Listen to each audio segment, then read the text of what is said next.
Get ready to have your belief shaken and your perspective challenged as we delve into the fascinating world of the Bible, according to acclaimed author Graham Hancock.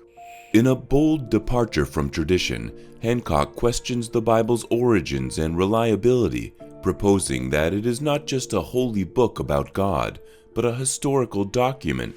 Prepare to uncover a whole new dimension as he suggests that the biblical figures were not only spiritual, but also driven by material desires. And hold on tight as we explore the intriguing connections between pagan traditions and Christianity, where Hancock suggests that the story of Jesus may have roots in ancient pagan myths. Get ready to rethink everything you thought you knew about the Bible and its profound secrets. Graham Hancock, a renowned author and researcher, has presented thought-provoking ideas challenging the traditional interpretation of the Bible. He posits that the Bible should be viewed as a historical document rather than a purely divine text. Hancock questions its reliability, origins, and the nature of its protagonists, suggesting that they were more materialistic than spiritual. Moreover, he explores the potential connections between pagan traditions and Christianity, proposing that the story of Jesus may be rooted in ancient myths.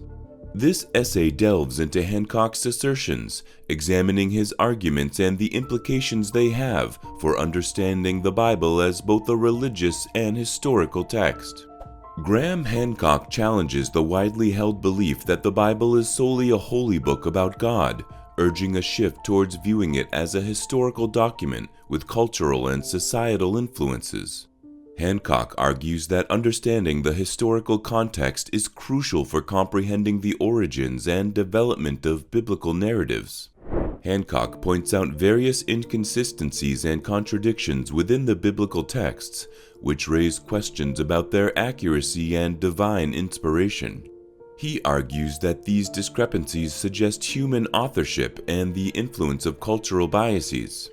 For instance, the differing accounts of the same events in different books of the Bible indicate multiple perspectives and potential embellishments. Hancock emphasizes the significance of cultural and political factors in shaping the Bible's narratives. He asserts that the authors of the Bible were influenced by their historical context, including the political climate, social dynamics, and religious practices prevalent during their time. This perspective challenges the notion of an entirely divine dictation of the text. Hancock also challenges the traditional perception of biblical figures as purely spiritual and moral exemplars, presenting evidence that suggests a more materialistic nature and human flaws.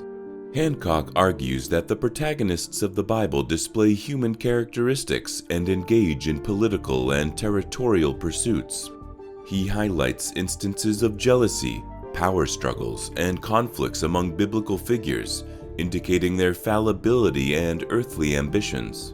By portraying these characters as complex and imperfect, Hancock challenges the notion of their exclusive spiritual nature. Hancock draws upon archaeological discoveries and historical research to question the reliability of biblical accounts. He argues that the absence of corroborating evidence for certain events and figures raises doubts about the historical accuracy of the Bible. Additionally, he explores alternative historical narratives and proposes that the biblical stories may have been influenced or borrowed from other ancient cultures. Hancock employs comparative mythology to shed light on the potential origins and influences of biblical narratives. By examining myths and stories from various ancient civilizations, he identifies parallels with biblical stories. For example, the flood narrative in the Bible shares similarities with flood myths found in other cultures, such as the Epic of Gilgamesh. Graham Hancock explores the intriguing possibility that certain elements of Christian narratives bear resemblances to ancient pagan myths and traditions. By examining comparative mythology, he draws attention to common motifs and themes shared between pagan belief systems and Christianity.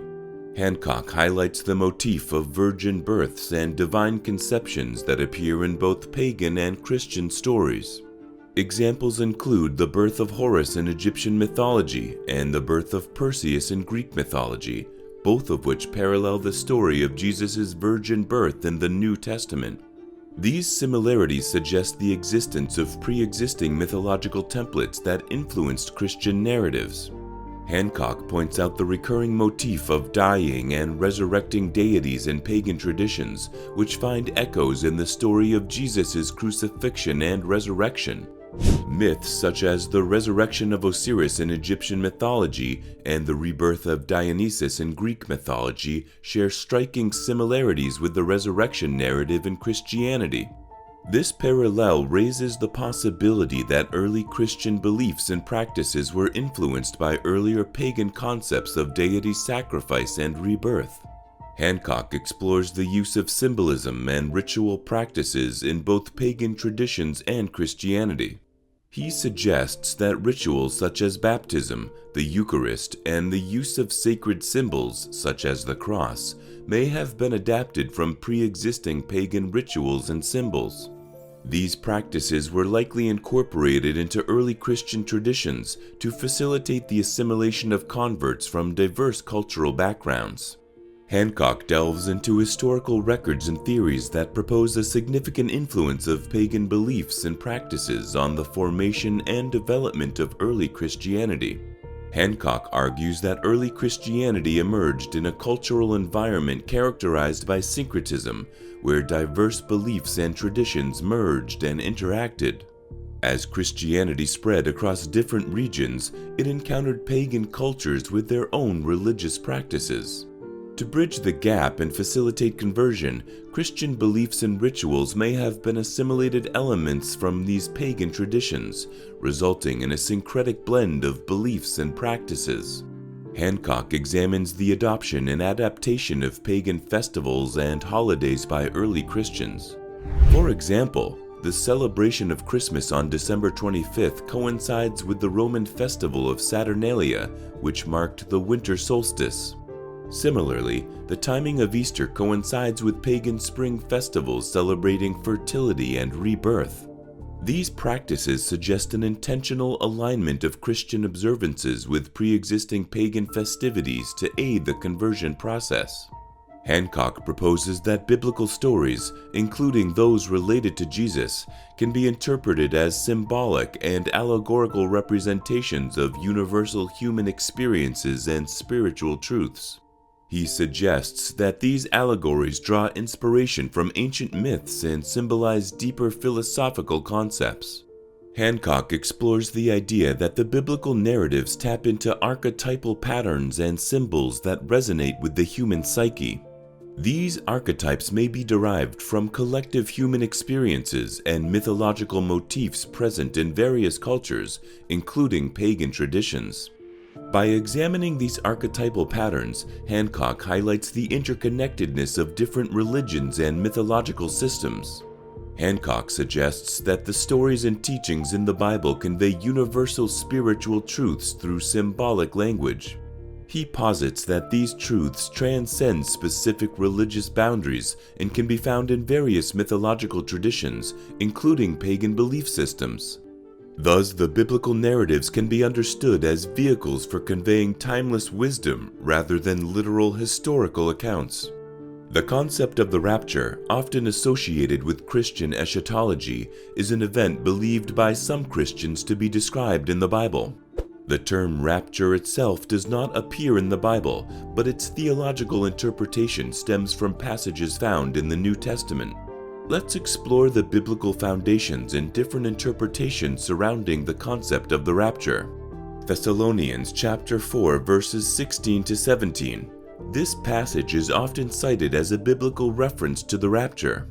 It describes the return of Jesus and the resurrection of the dead in Christ, followed by the gathering of believers in the air to be with him forever. This event is seen by some as the rapture, where believers are taken up to be with Christ before a period of tribulation. Corinthians chapter 15 verses 51 to 52. Another commonly referenced passage, this describes the transformation of believers at the sound of the last trumpet, where the mortal bodies will be changed into immortal bodies. This is seen by proponents of the rapture as evidence for the event's occurrence. This view asserts that the rapture will occur before a period of intense tribulation predicted in the Bible. According to this interpretation, believers will be taken up to be with Christ, escaping the tribulation and subsequent events described in the book of Revelation. Some interpretations suggest that the rapture will occur either in the middle or at the end of the tribulation period. Advocates of these views believe that believers will experience a portion or the entirety of the tribulation before being raptured. Not all Christians interpret the biblical passages related to the rapture in a literal sense.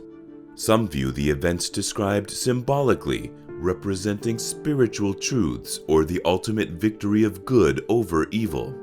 The concept of the rapture gained significant attention and popularity in the 19th century, largely due to the teachings of John Nelson Darby, an influential theologian associated with the Plymouth Brethren movement. Darby's dispensationalist theology, including the belief in a pre-tribulation rapture, became widely adopted by certain branches of Christianity.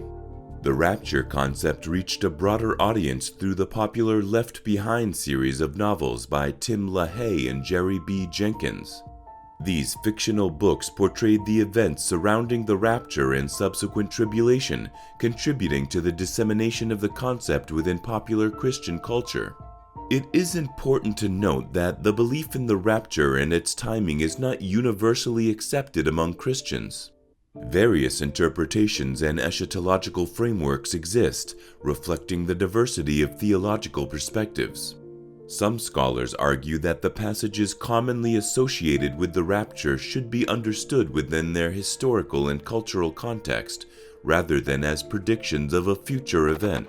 Graham Hancock's thought-provoking exploration of the Bible as a book of history challenges long-held beliefs and invites us to question its origins and reliability. By highlighting the materialistic nature of biblical figures and drawing connections between pagan traditions and Christianity, Hancock pushes the boundaries of our understanding. While his ideas may be controversial, they serve as a catalyst for deeper examination and reflection. Ultimately, the quest to unravel the intricate tapestry of the Bible's origins and meaning invites us to embark on a journey of discovery where ancient myths and historical truths converge, and our understanding of spirituality and human history expands. If you found this discussion on Graham Hancock's thought-provoking ideas about the Bible and its origins intriguing, make sure to hit that subscribe button to stay tuned for more captivating content.